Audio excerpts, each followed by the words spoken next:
All right, what's up? What's happening, everybody? Welcome into the return of Fast Five Sports. I say the return after our 1 week hiatus for Thanksgiving and Black Friday. I am Matt Infield. Jacob Gallant, Digital King, is over there with us. Griffin Demaray off today. He's getting ready to run in the St. Jude Marathon tomorrow. Griffin will be doing the half. I think we got 6 people in the building taking part in that. Yeah, Joe's running Joe the Birch, half. St. Jude Imani's Marathon running the 5K. legend. And we had 2 people running the 10. Yeah. Jerry and Patrick. Jerry Askin, Patrick Ellis. Yeah. Yep. Okay. I'm not a runner.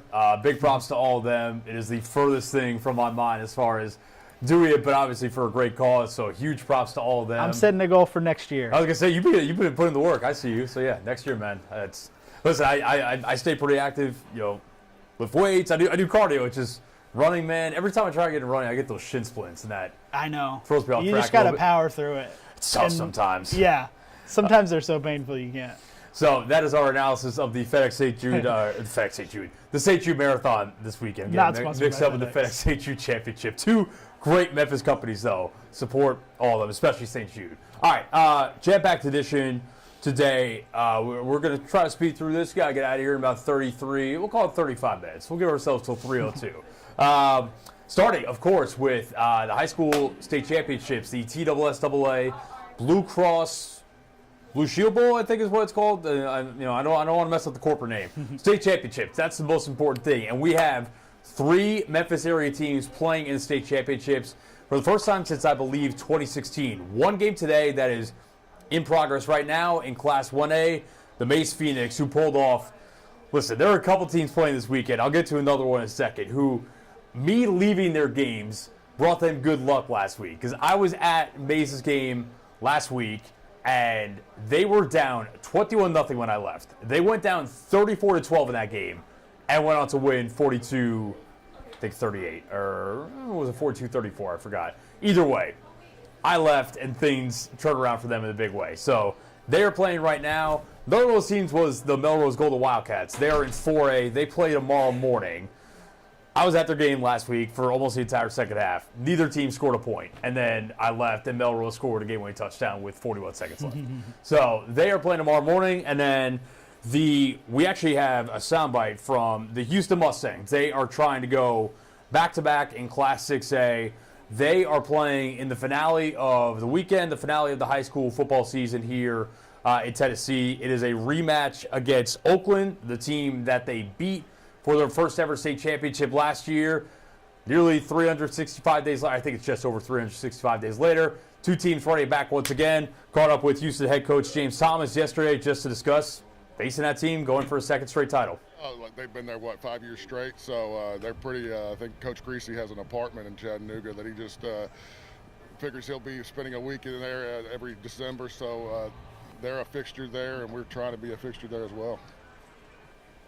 So yeah, Oakland in this game for the 5th straight year. Obviously, they lost to Houston last year, but they're a powerhouse. And like James Thomas said, hopefully the Mustangs become that team that's in that game seemingly every year. So that is at 6 o'clock tomorrow night. Catch all the games on Action News 5 Plus, including the Maze game. So maybe you've got us. So the Melrose game will be on Bounce. We'll be on Bounce, okay. The other 2 will be on Plus. Okay, got it. We got a lot of channels. Bounce 5.2, Plus 5.3. Good call. That's why he's a manager. He knows all this info. But yeah, tune into all those games. Maybe you've got us up on the laptop right now, whatever. Got the Maze game up on the TV, whatever it might be. But you can catch all the action on a channel that is out of this building at the very least. So we've got you covered throughout the weekend.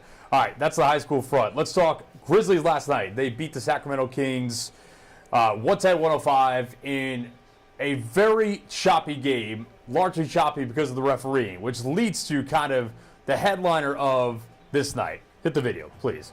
4th quarter. Ja Morant's already picked up 1 technical foul for a call he didn't agree with, understandably so.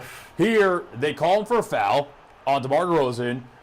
After the game, by the way, the 2-minute report or whatever, they said that this was not a foul. Ja, real mad, pointing at the ref, apparently cursed at him. Understandable. It was a really bad call.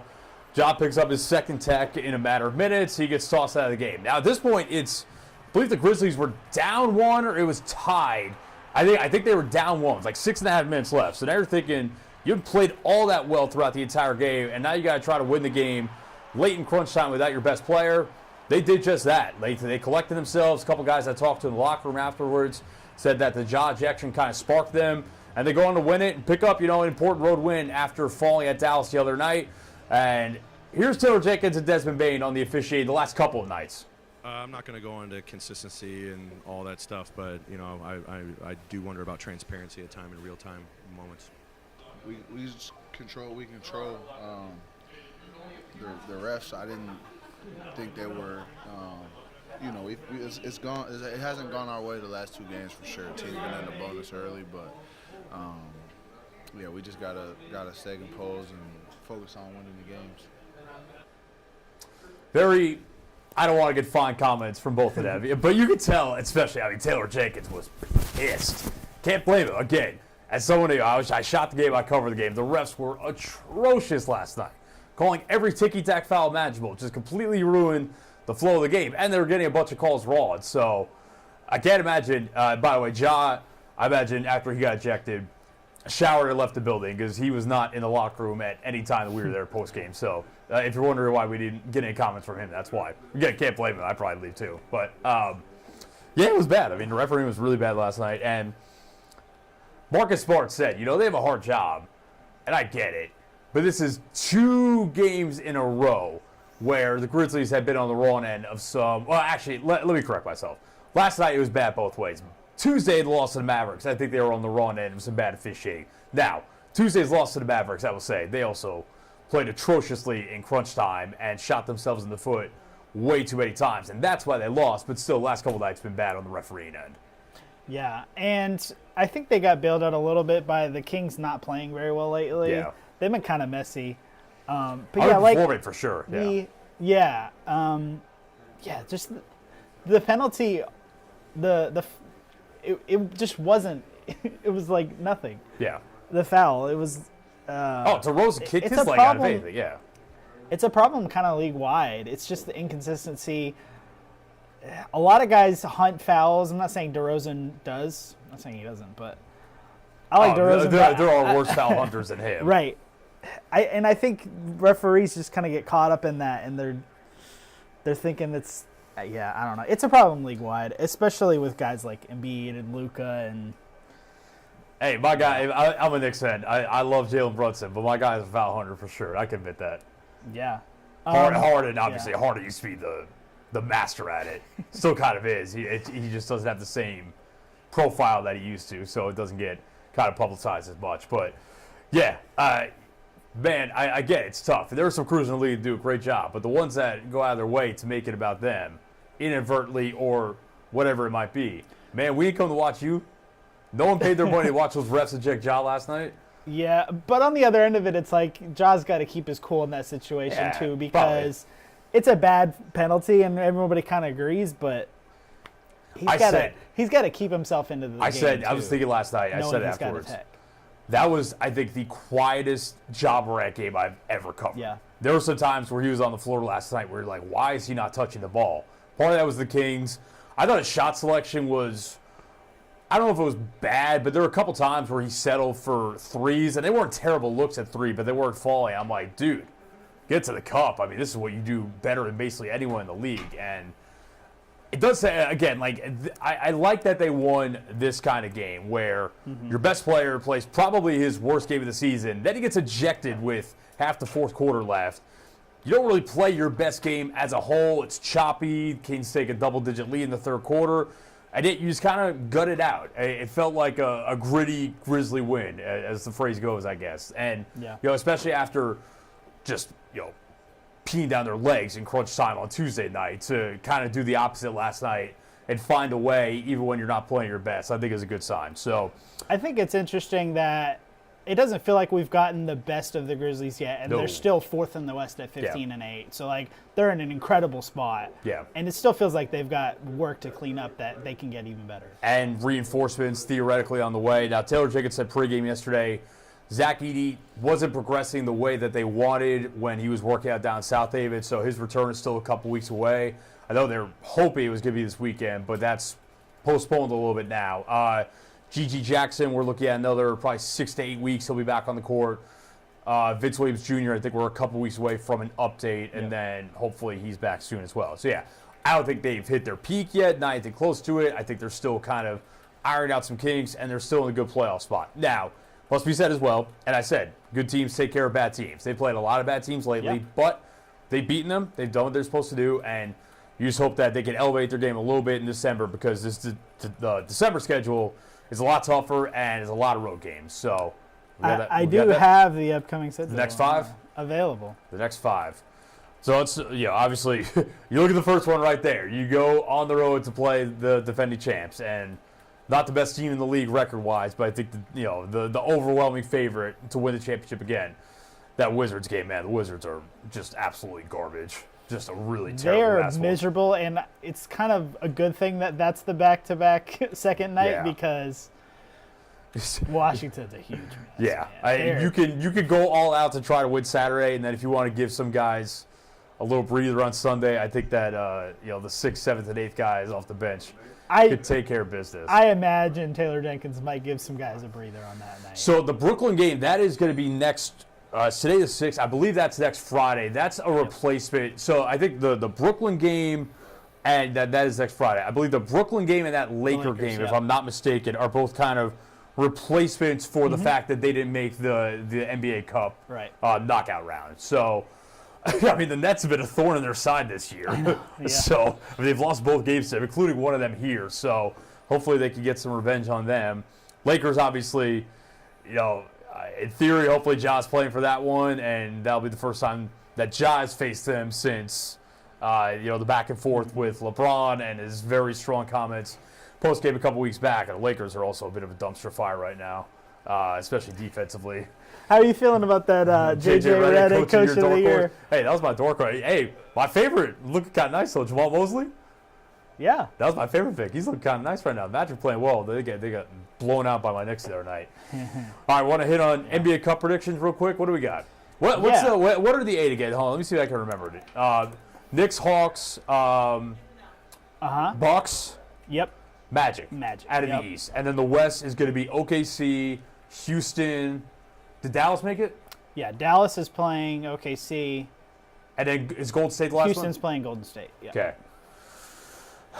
It's interesting because I don't think anyone would peg these as the 8 best teams in the league, but that's kind of what makes the NBA Cup interesting. Well, that's at the top. It's not the best teams in the league. Right, and the top 2 teams in the East are not in it in Boston and Cleveland. Right. Yeah, that is interesting. I know it's hard to believe Cleveland didn't make it. Yeah, or Boston. I don't. Boston got upset by the Hawks, but I figured they would just recover from there. But I mean, it's 4 games, so and you don't have a lot of. But yeah, Atlanta upset Cleveland too as well. Yeah. Weird. So, Atlanta.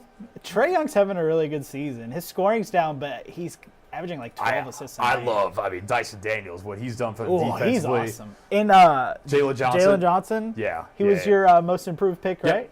He was. I like his game a lot. I was going to win that award, but he's a hell of a player. So just shout out, my dark horse pick for that award hit a triple-double last night. So who's he in? Dosunmu. A good player. For the Bulls. He had 27-point triple-double last night. So I've liked Dosunmu since he was at Illinois. He might be on the way up. So I would probably pick. Are we headed towards I think we're headed towards a Thunder Knicks final. Okay. And I will remove the bias here and say I'll take the Thunder. But either way, I feel like I do feel like this tournament is kind of ripe for a team to make a surprise run, a la what the Pacers did last year, and that can really ignite you the rest of the way. On that note, I think I'm not going to go with who I think are the best teams. I think I'm going to go Houston and Milwaukee. Bucks are hot right now. I'm going to take Milwaukee because they're really hot right now, and it's not an NBA final, so you don't have to worry about Doc Rivers choking it too hard. But yeah, they've figured something out because they're winning a lot, and I really like Houston right now. I think they have good energy. I don't know how they'll pan out in a playoff series, but I like what they're doing right now. Yeah, I mean, one of the best defensive teams in the league. We talk about all the young talent they have. Eason and Thompson are like the terror twins off the bench. I really like what they're doing with them. All right, let's because we got roll through this here. Let's transition to college hoops. The Memphis Tigers moved to 7-1 in their return from Maui, taking on Louisiana Tech at FedEx Forum the other night. Again, not a super pretty performance. Tigers were down at halftime, and Penny Hardaway kind of talked about the Maui hangover. You come back from that week off, or the travel, and you played UConn, Michigan State, Auburn, and then getting up for a Wednesday game against Louisiana Tech can be tough. But second half, they put it together and were able to string together a comeback. P.J. Haggerty, Tyrese Hunter played really well down the stretch of this game. And Colby Rogers as well hit a big shot. Dane Danger with some big contributions in the second half. Now, I asked Penny post-game. So I was a sideline reporter for this game. Shout out to the crew at ESPN Plus for making me look good. It was a fun night. But I asked P.J. Haggerty and Tyrese Hunter first in the post-game interview if they were the best backcourt in America. They were kind of coy about it. They took the humble approach. So I asked Penny Hardaway the same question post-game. You'd be willing to call them the best backcourt in America? I would be willing to call that. That's not even, that's just my confidence in the guys that I have.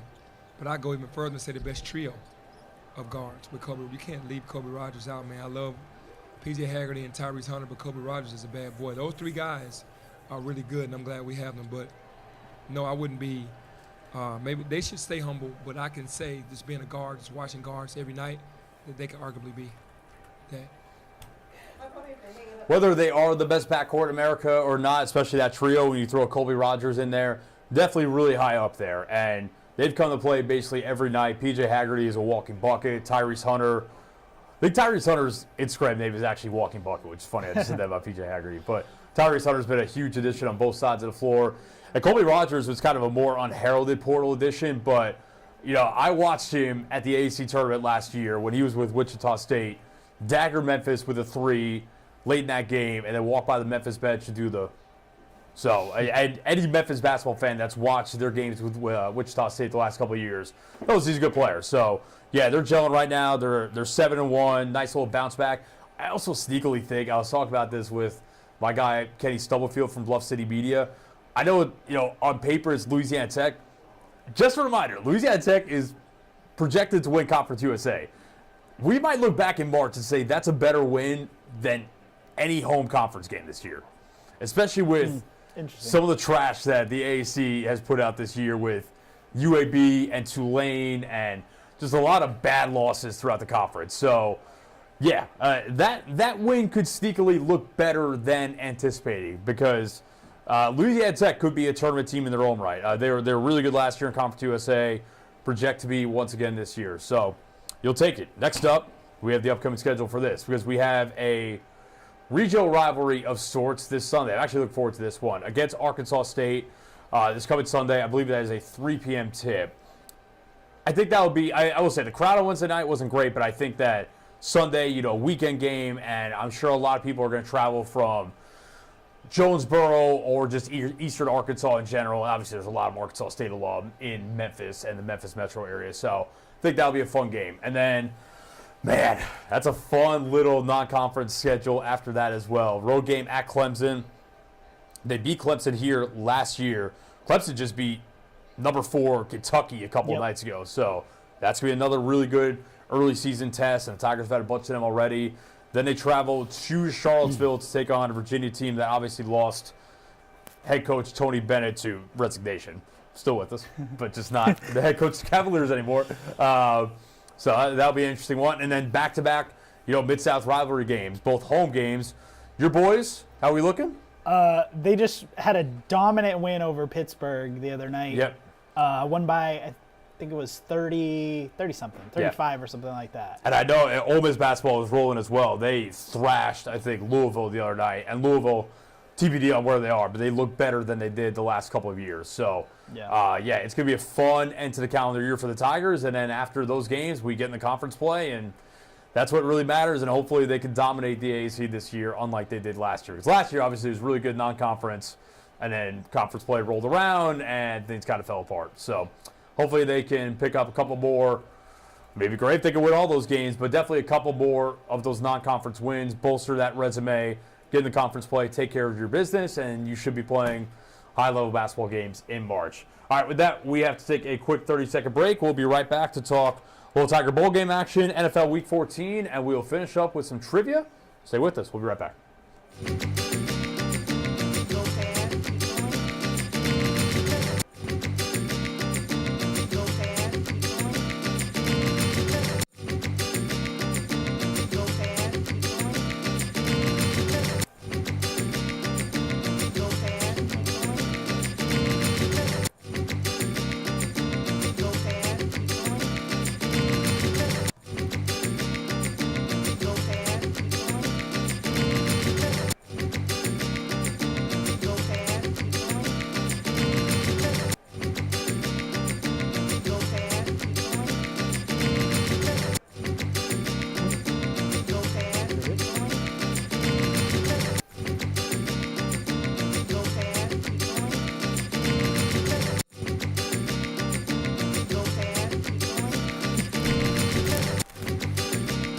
longer than 3.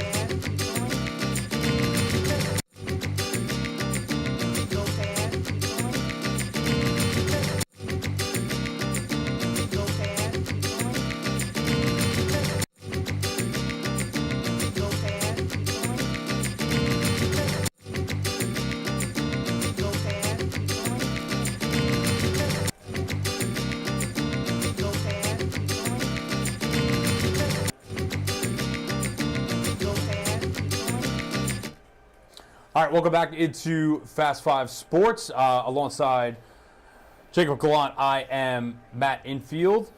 Hold on 1 second here. We all good? Are we good? Are we all good? Desk and navel. Am I supposed to be? Oh, yeah. Hit it again? Yeah, hit it again. There we go. Big sure we're all good. All right, now we're back on Fast That's what Five happens Sports. when we give Alongside, you the reins. it's been a couple weeks. We've been on hiatus. Alongside Jacob Gallant, I'm Matt Infield. All right, we just talked about the Memphis Tigers basketball team. Let's talk a little football action. They are going bowling for the 11th year in a row. We knew that. We've known that for a while. We now know where they are going bowling. How about some Scooters Coffee Frisco Bowl action Where else would you want to be? against West Virginia on December 17th? Have you, Go ahead. real quick, have you seen the line for this game? It's like West Virginia. It was West Virginia like 4.5. Then it was down to Yeah. 2.5. I think West it's Virginia I think favored it's, by 4.5. I believe it's West Virginia's 3.5. I don't understand that one, but I mean, just a We can talk reminder. about that. Just a reminder. Bowl games can get wonky, and another just a reminder: the Tigers were 10-point underdogs to Iowa State yeah. in the Liberty Bowl last year and thoroughly dominated them. So, yeah, I'm with you. You know, especially a West Virginia team that just fired their head coach. They really the reason I bring it up, they really don't have a good win all season. Yeah. They beat Albany, Kansas, Oklahoma State, who's terrible, Horrendous. Arizona, maybe their best win, Cincinnati, and UCF. Yeah. And they just got blasted by Texas A. Yeah, there's Texas Tech nothing that last says week. this is a good football team. So, No. yeah, I think the Tigers should have basically their entire squad, and they're going to want to finish strong, get that 11th win, which would be their 21st in 2 years, which is nothing to sneeze at. It'll be the final home game or the final college game for Seth Hennigan, and he's going to play it 40 minutes from his hometown, so that'll be cool as well. Also, the content I need in this game. Did you see what happened last year in this game? I didn't know this thing. The winner, I forgot who won this game last year. They got an iced coffee bath instead of a Gatorade I love bath. that. Ride Silverfield, good you are stuff. on notice. I need you getting an iced coffee Nice. bath after this game so badly.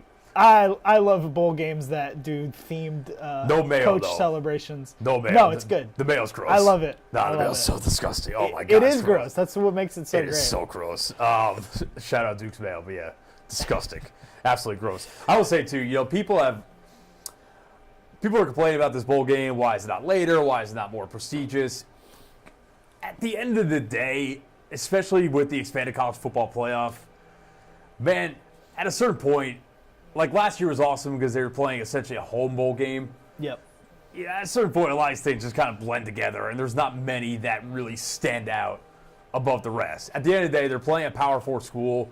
It's good for Tiger fans that it's not local, but it's drivable. You don't have to get on a plane. Like I would expect them to travel pretty well for that game. It's a heck of a lot closer to West Virginia.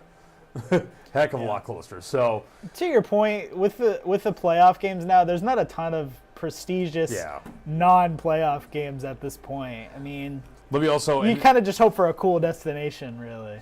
Yeah, and also another factor at play here. Don't consider this official reporting, but I know this for a fact. It saves them money. It saves them money, and they get it out of the way early. Like I think there's also an attitude now with the expanded playoff that if we're not playing in those games, let's just get it done before Christmas. You can spend the holidays with your family, and then you can turn the page to next year. Or the guys that are going pro, they can start their prep for the NFL draft and whatnot. So, yeah, like it's fun. Like you've earned this opportunity. You get one more chance to play. You're playing against a Power 4 school. I know West Virginia hasn't had a great year. It's a Power 4 school with a good fan base. Yeah. Go kick some butt. Go kick some butt. Let it rip, and then douse your head coach with a nice coffee bath afterwards. That's what it's all about. Enjoy the Frisco nightlife. Do we have a conference championships list or not? You just want to? Oh yes, I do have a list. All right, I was gonna say we can spell them out if need be, but it's a lot of them. All right, There we go. The major ones. Okay, Power 4. Yeah. Big 12, Iowa State, Arizona State. Which is the weirdest conference title game I've ever seen very in my strange. life. Extremely The strange. Big 12. But So weird. winner seals a trip to the college football playoff, which is all that's going to matter. Georgia, Texas. Obviously, that's a rematch from earlier this year when Georgia went into Austin and whooped up on the Longhorns. Big Ten championship game. I think Oregon's going to win. I think Oregon's going to win pretty substantially, but we'll see. Obviously, Penn State's not a scrub of team, but I do think Oregon should be pretty heavily favored in that one. Man, Clemson, SMU is kind of the swing game for the whole playoff discussion, basically, because SMU wins, then they're in, and I think we presume at this point Alabama gets that last spot. Yeah, based on the history of college football, yeah, probably. Right. Probably Alabama. Clemson wins, then it becomes a matter of SMU, Alabama, and to me, I think SMU deserves that spot. But I don't know that the committee's going to agree with you on that I think they'll probably give it to Alabama. I think that's kind of a legacy pick in the rankings, to be honest. I know there's a lot of angry Ole Miss fans out there, and I get it because the resumes are similar-ish, but I think Ole Miss is a little bit better. And I don't really know what differentiates Alabama from Ole Miss to where you say they should be in ahead of the Rebels, other than Nick Saban used to coach here, and we've won a lot of national championships in our past. I will also just throw it out there. South Carolina's also 9-3. Yeah. Got whooped by Ole Miss too, though. I know it was a long time ago, but got whooped by Ole Miss. Although apparently this committee head-to-head doesn't really matter that much, because that's the thing. I get you're looking at the resume as a whole, and there's not one data point. It's kind of tough to line everything up and stack it up, but I feel like the head-to-head should matter a little bit more. But, yeah, to me, I would have Ole Miss ahead of Alabama. They're not going to get in. But at the same time, I will say for Ole Miss, don't have a ton of sympathy because they had a chance to seal the deal, and they lost at the Swamp. And if they didn't do that, they would be in without question right now. So, And to Kentucky. That's Kentucky at home in a game where you were 15-point favorites. I think, the LSU loss, even if LSU fell off towards the end of the season, you could excuse losing at LSU on a Saturday night in Death Valley. Losing at home to Kentucky, even if I think this Florida team is greatly improved from the start of the season, losing to Florida and losing to Kentucky is where you lose me. So, yep, I think they'll be on the outside looking in. But Kentucky's only conference win, too. But I think, all of the Big 12 winner will get in. Georgia, Texas, I think it matters, but it doesn't matter. I think both of them are in. Penn State, Oregon are in. SMU, Clemson is a swing game. You got to give credit to SMU, too. First year in the ACC, and they are better than they've been at a point in recent memory, and they're one win away from sealing a college football playoff. Shout out to Syracuse for making the college football playoff more interesting, because had Miami defeated them last week, we'd pretty much be locked in at this point, barring the Big 12. Tough to play in the Dome, baby. All right, NFL Week 14. Now, let's start with you, because I did not watch Lions-Packers last night because I was doing my job as an Action News 5 employee covering the Grizzlies. So I have the spark notes of the game. Lions win 34-31. Jake Bates, another game-winning field goal after Dan Campbell. I love when Dan Campbell gets boomers mad, goes for it on 4th and short, converts, basically keeps the ball in his team's hands, doesn't allow the Packers to get the ball back after he kicked the game-winning field goal. Tim Patrick, cool story, 2 touchdowns. Obviously, he's had a couple of devastating injuries the last couple of years. Josh Jacobs, man, if you got Josh Jacobs on your fantasy team, you're feeling real good right now. Hat trick of touchdowns, but yeah, I think from what I saw, one of the better Thursday night games of the year. It's got to be probably the best Thursday night game of the year. I'm thinking Buccaneers Falcons very good too, if you remember that one. Yeah. I mean, Detroit lives and dies by that 4th down, because they went for one earlier in the game, didn't get it, and it led to an easy Packers score. So, I don't know. It's going to be interesting to see those decisions play out come the playoffs, because I think that was a bit of their downfall last year. But, you got to stick to what you're good at. And I love that they're not afraid to go get a yard. Yeah. If you don't think you can get a yard or two, that says a lot about your offense. If I was in that spot, I think I would have kicked it. I don't think I would have done that. I mean, I respect it. I get why he did, though, because if you kick it, you give the ball back to an offense that you haven't stopped at all in the second half. Right. And you give them the chance to not only tie the game, potentially win the game. Were they out of timeouts at that point before the fourth down? The Packers? Yes. Okay. Yeah. So they would have had the drive, but still. They would have, yeah. You know, they've got the quarterback, they got the weapons, they got the play caller. They could have done it. Yeah, it's interesting. I really hope Ben Johnson gets a head coach job this year because, so you don't have to face him anymore? Yeah, unless he goes to the Bears. But fingers crossed for Cliff Kingsbury on that one because why? Why would you do that? I'll give Cliff a little credit. Cliff has greatly improved. We'll see how they finish out the season because sure, I love him as an offensive coordinator. Yeah, no, for sure. Because that's kind of the narrative on Cliff is that his teams start out really hot and then as the season goes on, they stagnate or fall off. It's happened again. So yeah, we'll see. Well, didn't happen against the Titans, but we'll see. No, but yeah, we'll see against a real team in a couple weeks. Yeah, Commanders on a bye this week. I also hope that Jay Daniels gets fully healthy. What else? You got a computer in front of you. What else are you looking at this weekend? So we've got there's a lot of teams on bye this week. A lot of teams on bye. Interesting. They really hammered the late buys this year. A lot of divisional matchups. We've got Steelers Browns. I know that. Yeah, Steelers Browns. We don't talk about Jets Dolphins. Just let me see if that one. Shockingly, not Thursday night football. Jaguars and Titans. You see how Bryce Young stacks up against the Eagles? He's been playing really well. He's been playing better. He's uncooked. He is uncooked. I've already seen the narrative. Have you seen the narrative around him and C.J. Stroud starting to flip?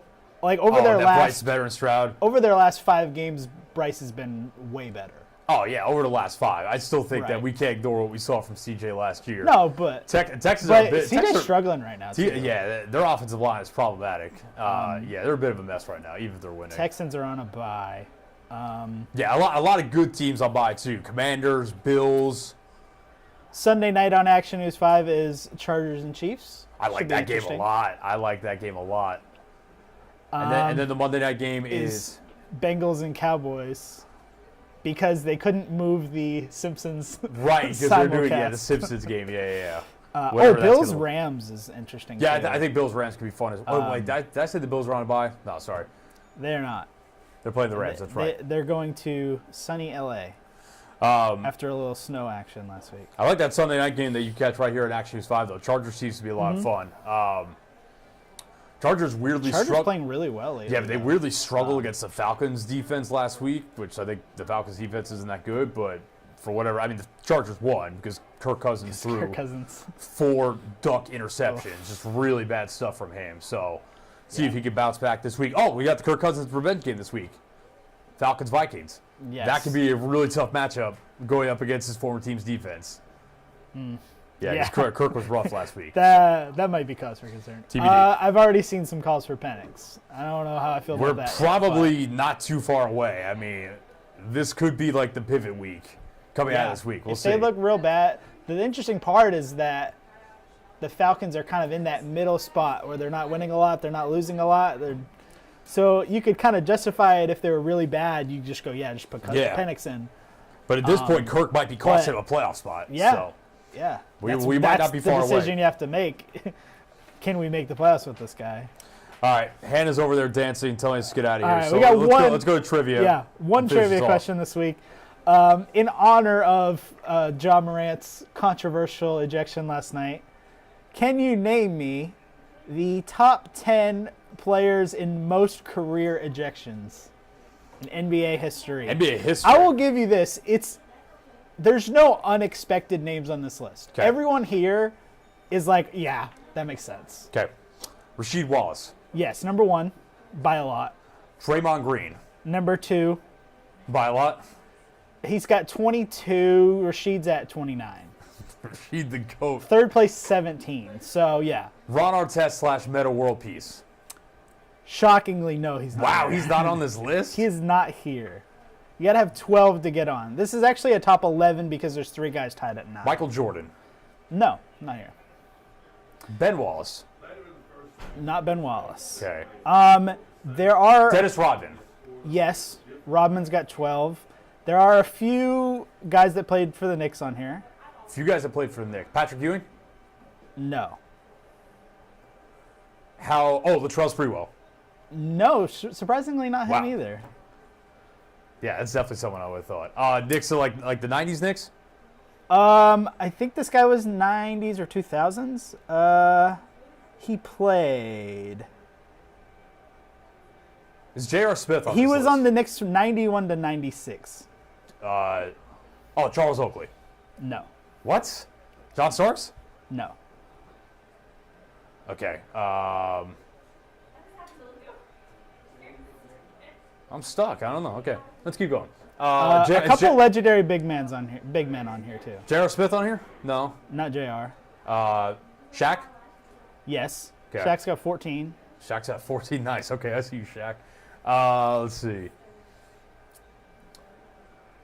Not Duncan, not Robinson. Legendary big man. Not Kareem, right? One recently retired. Two of them pretty recently retired. Two of them recently retired. This guy might not actually be retired, but he's not in the league. Legendary big Nobody man. on the league, and nobody's active on this. Nobody active, right? Except for Draymond. Right. Uh, One of these guys was on the Grizzlies for a stint. Had a famous incident, I think, while he was on the Grizzlies. famous incident. Famous incident with another former player / coach. Man. So no, is TA on here? Like Zebo, none of them, none? No, none of those guys. Yeah. A former first overall pick is on here. Well, more than one, but. Man, you know what? I think we're going to tap out because we got to get out of here. All So right. who do we got? So number 3 is Dwight Howard. He's Really? third all time, 17. Fourth place, the guy I was trying to get you for the Knicks was Anthony Mason. Ah, true. Rest in peace. And then Charles Barkley. They're tied with 16. Charles. Yeah, I should have got Charles. Yeah, for sure. Tied with Shaq is DeMarcus Cousins. Bookie. 8th place with 13 is Matt Barnes. Famously drove to go fight Derek Fisher. Oh, I forgot Matt Barnes played here. Yep. Yeah, he was the Grizzly. And then with 12, tied with Rodman, is Reggie Miller and Kenyon Martin. All those kind of track too. Except Dwight Right. Howard maybe not as much, but the rest of them kind of track. Yeah. I They don't all remember- kind of make sense. You go, yeah. that makes I sense. don't remember Dwight getting at it with the refs that much. Okay. All right. Great to be back for Fast 5 Sports. We will be back again next Friday, unless there's something I don't know about. Plans to be back next Friday. Hopefully, I'm planning on it. hopefully Griffin will be with us and we'll have a more complete episode next week. All right. But for now, that is Jacob Gallant. I'm Matt Enfield. Watch all our shows today. Stay tuned in to Actions 5 Plus and Bounce, where you can watch all the Memphis schools, Mays, Melrose, and Houston play in the high school state championships in Chattanooga. We'll have you covered throughout the weekend. But for now, we are out of here. See you